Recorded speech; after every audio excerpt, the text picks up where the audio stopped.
2 minutes. 2 minutes, Shirley. 2 minutes.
Once I go in 30 seconds.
Bonjour tout le monde.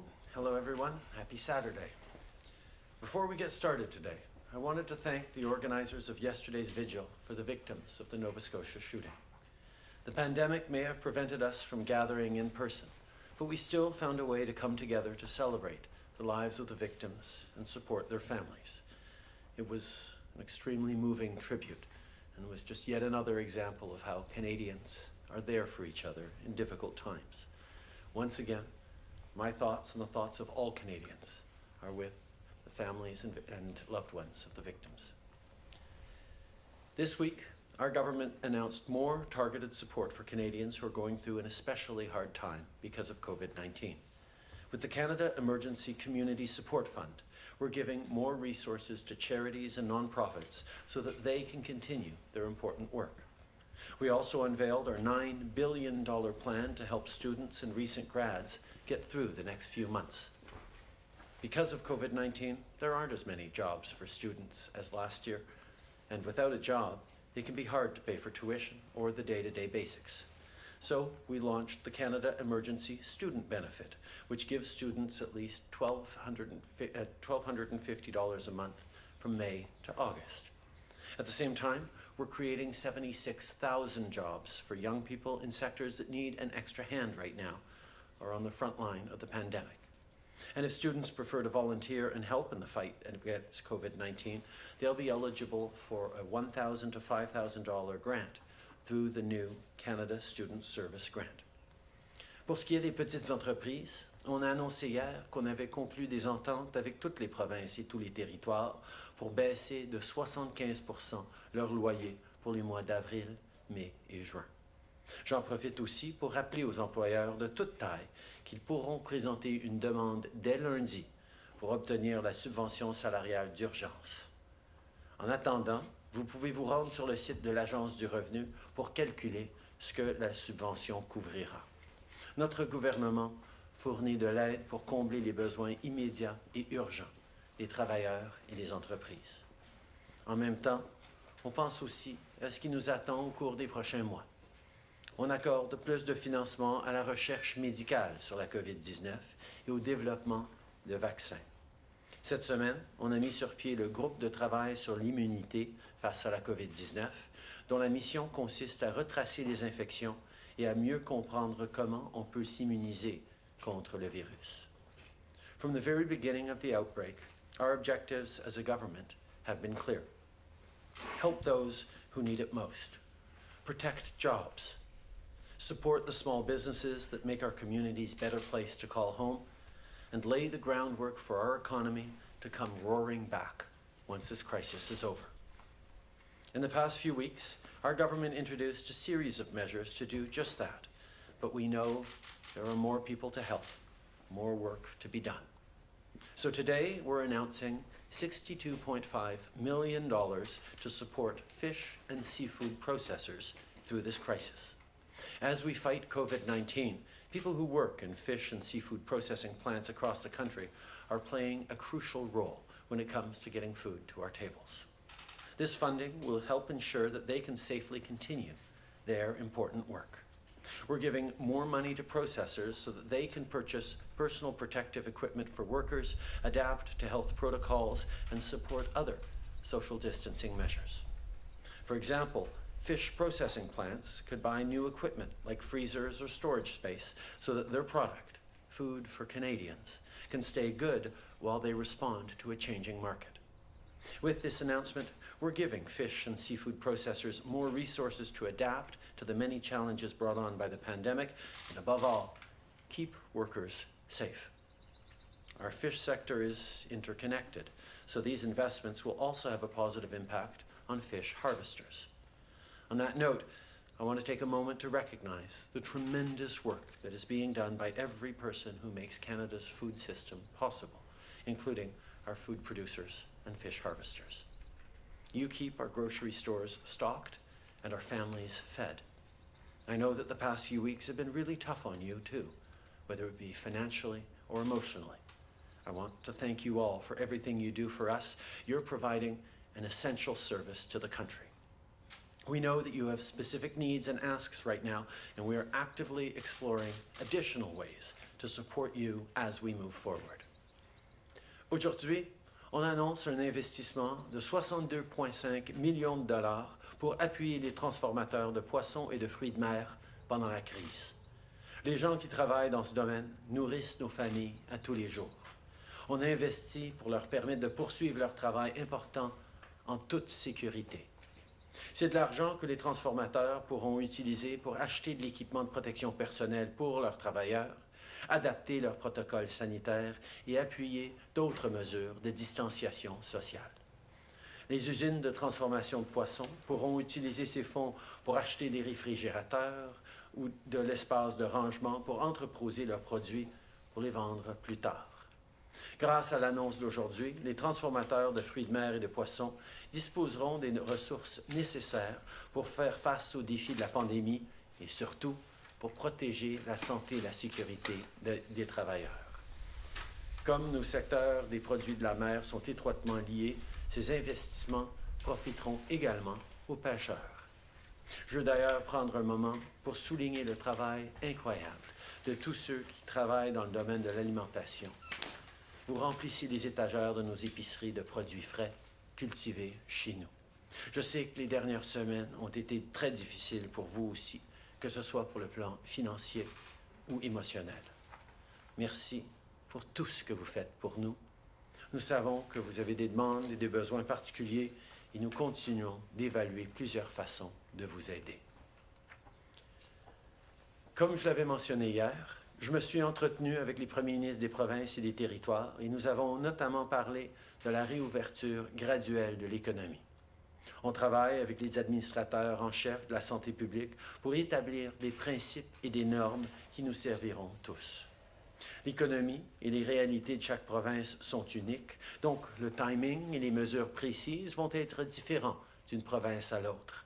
Cela dit, il y a un travail de coordination important qui doit se faire à l'échelle nationale pour éviter toute confusion. On est en train d'établir un plan fondé sur la science, les données et l'avis des experts qui témoignent de notre ambition commune de sortir le pays de cette crise. La prochaine phase sera cruciale. Si on ne met pas les bonnes mesures en place, on pourrait perdre tous les progrès qui ont été réalisés jusqu'à présent. Nos discussions se poursuivent. On va continuer de travailler ensemble pour assurer la sécurité de tous les Canadiens. Yesterday, I had a call with the First Ministers and we talked about putting together a joint statement outlining what needs to be done to reopen the economy. We're working together with Canada's chief medical officers to establish principles and guidelines for us all. We have to be mindful that the economy and the realities of each province and territory are unique, so the timing and specific measures will be different across jurisdictions. We need a coordinated approach nationally to avoid any confusion amongst Canadians. We're working together on a plan based on science, data, and expert advice that lays out our common ambition to see our country through this. If we don't get the next phase right, we risk losing all the progress we've made so far. These conversations are ongoing, and we will keep working together for all Canadians. Tomorrow, there won't be any press conferences either by doctors or myself, so I want to close this morning to talking directly to young Canadians, as I do every weekend. To all the kids watching out there, you're doing great. Keep helping out around the house, try to keep up with your schoolwork, and above all, stay positive. This is a tough time, but we're going to get through this together. And to young people out there, many of you are students who need extra help, and we're here for you. This week, we announced a series of measures to support you during this crisis. But we need your help, too. This is a moment in our country's history that we will look back on and ask each of ourselves what we did for our community, for our country. What did we do to serve our country, to help the world? And as you look at what you can do this summer, please remember that there are seniors who need your help. There are frontline workers, including in our medical professions, who could use a helping hand. And there are agricultural farmers and producers who'd love to see you step up to help feed Canadians. Look at how you can use your energy, your drive, your vision for making the world a better place, and make it so. How we get through this as a country depends on each of us, the choices we make, the actions we take. So this weekend, stay home, keep washing your hands, and if you need to go out for groceries, keep at least 2 meters apart from each other. And think about what you can do in the fight against COVID-19 to support our frontline workers, to help your community. I know that we will help each other to get through this, because that's just who we are as Canadians. Merci beaucoup. Have a great weekend. Thank you, Prime Minister. We'll now go to the phone lines for questions. One question, one follow-up. Operator? Thank you. Merci. Première question, Mélanie Marquis, La Presse. À vous. Merci. Bonjour, M. Trudeau. Votre remarque d'hier sur la possibilité de placer des centres de soins pour aînés sous juridiction fédérale, ça n'a pas très bien passé en Ontario, au Québec. François Legault et Doug Ford vous ont tous deux répondu que le réseau, en fait, était sous-financé depuis des années. Pouvez-vous vous engager aujourd'hui à hausser les transferts en santé pour éviter que de telles situations se produisent pendant les deuxième, troisième vagues attendues de la COVID-19? Merci, Mélanie. D'abord, j'ai toujours été très, très clair que j'ai aucune intention d'ingérer le fédéral dans les champs de compétences des provinces. Mais en même temps, les gens se posent des questions réelles à travers le pays sur comment on appuie nos aînés, comment on s'occupe de nos plus vulnérables. Je pense que c'est des questions sur lesquelles on doit se pencher ces jours-ci, mais aussi pour les mois, les années à venir, une fois qu'on sera passé cette crise, cette pandémie, nous devons de réfléchir à comment nous allons pouvoir mieux faire pour remercier ceux qui ont bâti ce pays dans les dernières années de leur vie. Évidemment, on aurait des conversations sur les transferts en santé. On a déjà transféré $1,5 milliard dès le début direct directement aux provinces pour leur système de santé. Nous allons avoir d'autres discussions sur comment on peut travailler ensemble en tant que pays pour assurer que nos systèmes en place sont les bonnes pour aider les Canadiens. I've been very clear that I have no intention of seeing the federal government take over or get involved in provincial areas of jurisdiction. But I think Canadians are asking themselves very, very important questions right across the country about how we care for our elders, how we support the most vulnerable in society. We have to answer those questions. We have to work very hard to come up with better answers than we've had until this point. And that, yes, it means talking about transfers to the provinces. We sent $500 million in a health transfer to the provinces at the beginning of this crisis. But there is always more to do. So over the coming weeks, months, years, including beyond this COVID crisis, we need to do a better job supporting our elders, supporting those who built this country. And that's what we're going to do. Une suivi, Mélanie? Oui, merci. Concernant la prestation maintenant pour étudiants, M. Trudeau, ça aussi, ça fait grincer des dents à Québec, où on a l'impression que ça vient contrecarrer le programme de prime de 100 $100 pour le travail dans les champs. En avez-vous parlé à François Legault de ça? Et est-ce que vous seriez ouvert à des amendements ou au programme, donc au projet de loi que vous allez bientôt déposer là-dessus? Nos étudiants ont besoin d'appui. Les emplois d'été sur lesquels ils comptaient sont largement disparus et ils cherchent des façons de pouvoir payer l'épicerie, de pouvoir payer leur loyer. Je sais que nos jeunes à travers le pays veulent aider, vont être là pour aider, mais nous devons être là pour eux aussi. C'est pour ça que l'aide directe aux étudiants pendant ce moment-ci, c'est pas seulement pour les étudiants, c'est pour leur avenir et donc pour notre avenir. On a besoin que nos étudiants puissent avoir l'aide nécessaire cet été et des opportunités pour développer l'expérience de travail qui va être nécessaire dans le reste de leur carrière. Mais aussi, on a besoin de s'assurer qu'ils puissent financer leurs études rendues au mois de septembre. On est très heureux de travailler avec les autres partis et avec les provinces pour améliorer l'aide à différents secteurs et aux étudiants. Et on va continuer de travailler avec eux. Merci. On prochaine question. Operator? Thank you. Merci. Prochaine question, Catherine Lévesque, La Presse. À vous.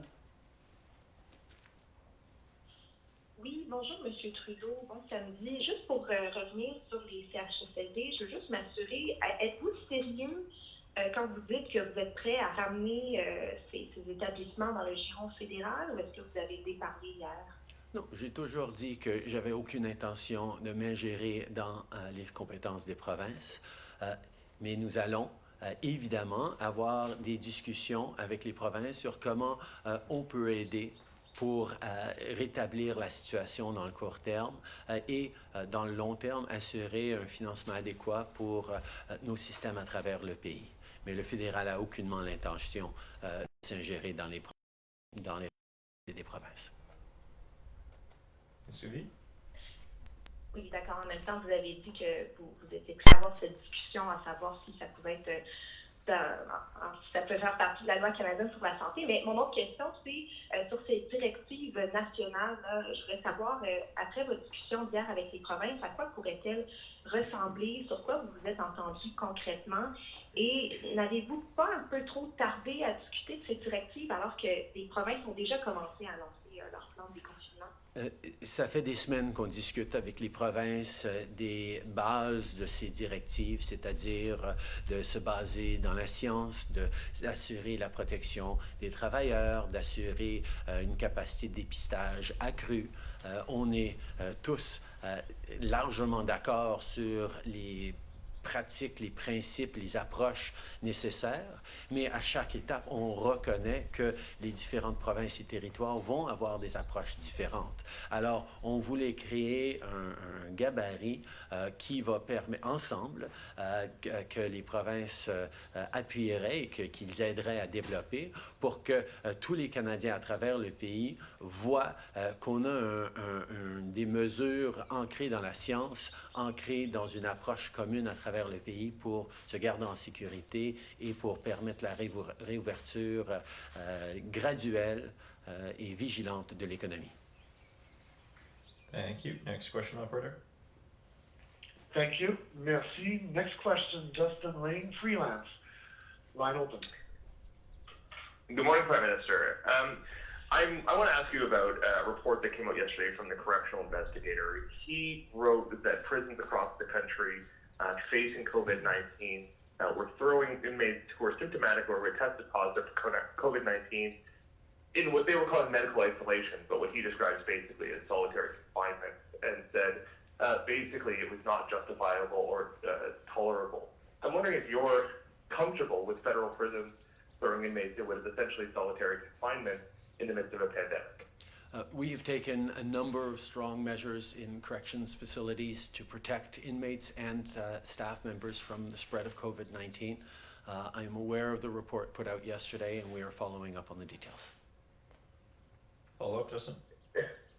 Yeah, frankly, Prime Minister, it's been frustrating asking you about this.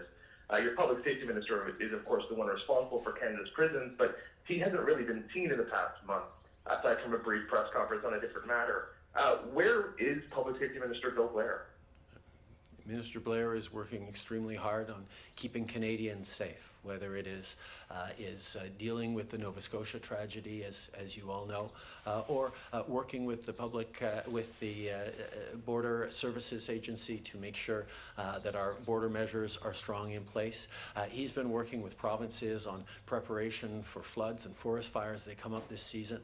He's also continuing to work on the strong gun control measures that we've had to do. We have been incredibly fortunate to have Minister Blair work on the corrections file as well as all the other files that keep Canadians safe, and I'm very proud to have him by my side. Thank you. Next question, operator. Thank you. Merci. Next question, Teresa Wright, Canadian Press. Line open. Good morning, Prime Minister. The World Health Organization has issued a statement saying there's no evidence people who recover from COVID-19 are protected from a second infection, and that was in response to countries discussing the possibility of issuing immunity passports to people who have recovered. How wise is it to be discussing plans to lift restrictions with provinces if it's possible that people could get sick more than once from COVID-19? In the approach that we're taking very carefully around the provinces and across the country on looking at reopening, I don't believe that there are any of the plans that hinge on certain people or individuals being immune or having immune to COVID-19. The focus we have is on continuing to prevent spread through social distancing measures, through PPE in workplaces, through various measures of protecting Canadians as we move forward. There is still an awful lot of science being done on the idea of immunity, on protections, which is why we've invested significant amounts of money in a new Canada immunity task force that will be examining these issues. But it is very clear that the science is not decided on whether or not having had COVID once prevents you from getting it again. We know it is something that we need to get clearer answers to, and until we have those clear answers, we need to assume and err on the side of more caution. Okay. Il y a aucune science encore qui dit que si on a attrapé la COVID-19 une fois, on est protégé de l'attraper une deuxième fois. Donc, tous les plans faits par les provinces sont basés sur la protection des Canadiens d'empêcher que la COVID-19 se propage encore plus. Il n'y a pas personne qui se base sur l'immunité comme une mesure qui fait partie de la marche à suivre pour les prochains mois. Il y a encore énormément de travail à faire là-dessus. C'est pour ça qu'on a investi dans un groupe de travail pour l'immunité au Canada avec des experts et des docteurs et des scientifiques extraordinaires pour justement approfondir notre compréhension et notre connaissance par rapport à cette maladie. Follow-up, Teresa? What lessons do you take for Canada from the disunity that we're seeing in the COVID-19 response in the United States? And what worries do you have about how we might ultimately be affected? I think, first of all, Canadians can, take great comfort in the fact that all of our orders of government have been working together in a very strong and aligned way. That we have, as a country, focused on listening to experts and scientists as we move forward, as we make decisions on how to keep Canadians safe. We have seen extraordinary medical health professionals and public health officials across the country sharing with citizens in their provinces how they can keep safe. And we have a great team at the national level that is helping coordinate and inform the decisions taken across the country. As we move forward with a framework and guidelines that will impact on the direct decisions taken by the provinces, that the provinces themselves are working with us to generate, we've seen that this unity that Canada has, despite tremendous variance in impact of the virus, in nature of the economies and the kind of situations people live in, has been deeply reassuring to Canadians, and we will continue focusing on that. And as part of the way forward, we will continue to make sure that Canada and Canadians are protected from external sources of the virus, whether that's keeping up international border measures or moving forward on specific measures around quarantine for anyone who arrives in this country. These are the things that we're going to continue to do. Bonjour M. Trudeau, Louis Blouin de Radio-Canada. Il y a beaucoup de gens dans la communauté d'affaires qui s'inquiètent qu'il n'y ait pas assez d'équipements de protection individuelle parce que là, il y a des provinces qui commencent à rouvrir, des entreprises qui vont lancer leurs activités.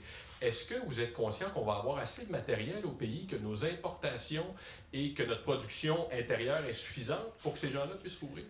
D'abord, un des critères pour commencer à rouvrir certaines industries va certainement être d'assurer qu'il y a assez de matériel de protection individuelle pour pouvoir faire le travail de façon sécuritaire.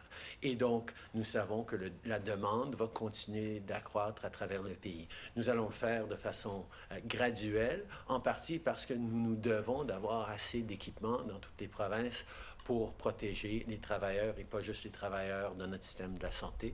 C'est pour ça que, et au niveau de la production canadienne et au niveau de l'importation d'extérieur, on est en train d'accroître nos capacités de façon significative, mais effectivement, tant qu'on n'a pas assez d'équipements, on ne pourra pas rouvrir certaines industries. Actuellement, est-ce que nos stocks sont suffisants? Il y a des provinces qui ont dévoilé leur plan. Est-ce qu'on en a assez? Puis si une entreprise n'arrive pas, par exemple, un salon de coiffure, je ne sais pas, à se procurer des masques en nombre suffisant, est-ce qu'elle devrait retarder son ouverture? On ne devrait pas rouvrir l'économie à aucun niveau si on n'a pas en place les mesures pour protéger les Canadiens et arrêter la propagation de la COVID-19.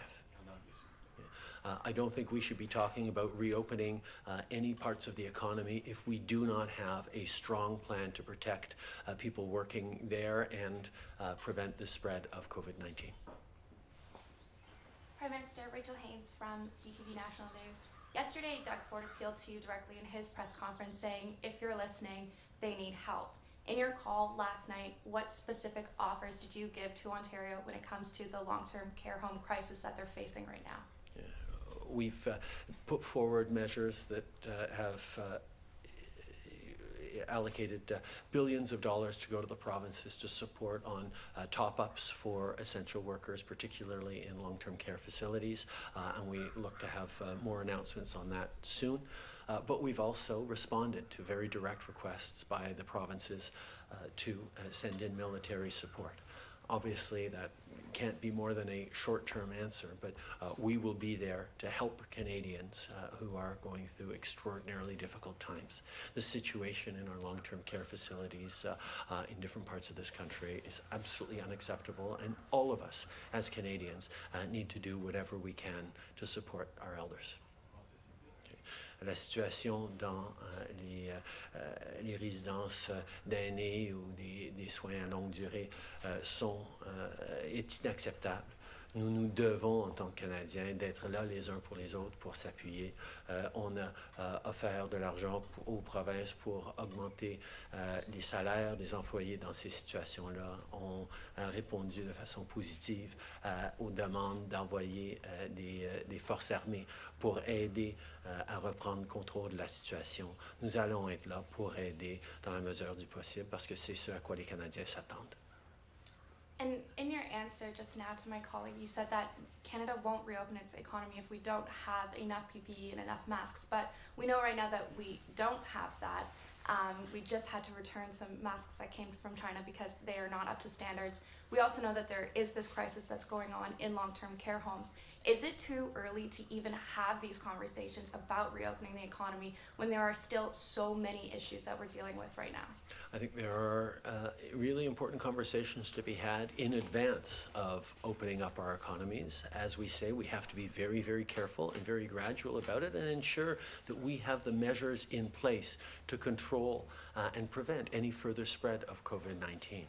Adequate PPE supplies will be a part of that, but I can assure you that we are very much on that, whether it's the plane loads of PPE supplies that will be coming in almost every single day next week, or the domestic production capacity, which is ramping up rapidly and will be ready to support Canadians as we move forward on steps towards reopening. These are the things that we need to make sure we're getting right so as to ensure that all the sacrifices we've made over the past weeks won't be for nothing. Nous savons qu'il faut prendre une approche graduelle et progressive et extrêmement attentionnée à la réouverture de l'économie dans certains secteurs et dans sa totalité. Nous avons besoin d'avoir l'équipement nécessaire et les mesures en place pour protéger les travailleurs, pour protéger les gens, pour empêcher la propagation de la COVID-19.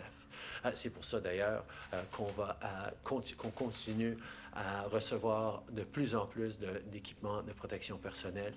Nous allons recevoir des avions pleins de ce matériel à quasiment tous les jours dans la semaine à venir. Et nous allons aussi voir la production domestique de ces produits commencer à venir en ligne d'ici peu. Tout cela va être important comme élément de notre reprise graduelle de l'économie. Good morning, Prime Minister Ashley Burke, CBC News. You said that the science hasn't decided yet on whether or not someone can become immune to COVID-19 if they already have caught it. You said Canada's studying this, but what other concerns do you have about immunity passports or certificates that might be needed down the line to prove that you are immune to COVID-19 at mass gatherings or sporting events, even to attend work when the economy eventually does reopen? I think any such discussions or decisions need to be based on very strong and very clear scientific evidence. And that's why our scientists are looking very, very carefully, as are people around the world, at what kind of immunity the presence of antibodies could deliver to Canadians, to people who've already been affected, and what impacts that has. We're not there yet on being able to make a pronouncement on that, so all the other elements are not discussions to be had now. The European Union is planning a major funding event for the World Health Organization at the beginning of May. Will Canada be part of that event? And would you consider attaching some sort of conditions to that funding, like a review of the WHO's handling of this pandemic? Canada will always be there to support science and the work done internationally on keeping our planet and our citizens safe. This is something that we are looking to participate in. I think, like many countries, there are questions around how to ensure that we learn from this situation and we get better at dealing with these things with a level of transparency and rigor that I think citizens expect. Hi, Prime Minister. Crystal with Global News. Can you speak a bit more about what the federal government responsibility on rulemaking falls when it comes to reopening the economy, and where it will be up to the provincial government so far as responsibility in rulemaking and on the reopenings of the economy? Our Constitution lays out very clear areas of federal, of provincial, of municipal, by extension, responsibilities. And of course, the provinces will have a lead role in determining how their economies will reopen.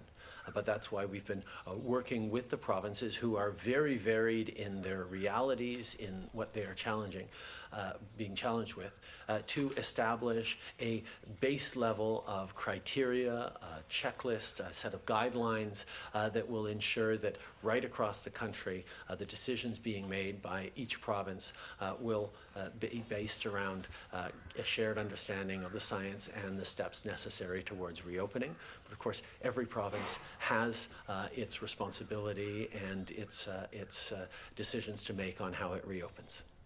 And I understand that some premiers last night indicated that a renewed infrastructure program will be vital to restarting the economy. With construction season upon us, can you tell us about the federal plans in this regard and whether or not the federal government will allow municipalities in particular to contribute a small percentage of cost to any municipality project?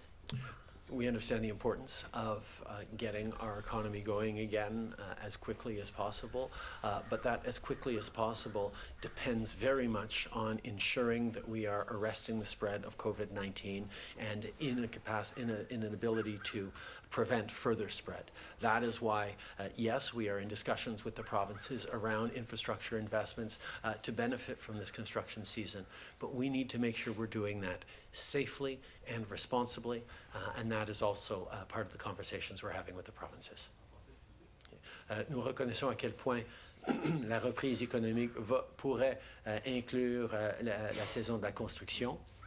Mais nous devons de s'assurer que ça soit fait de façon à ce que les travailleurs ne soient pas vulnérables à propager encore plus la COVID-19.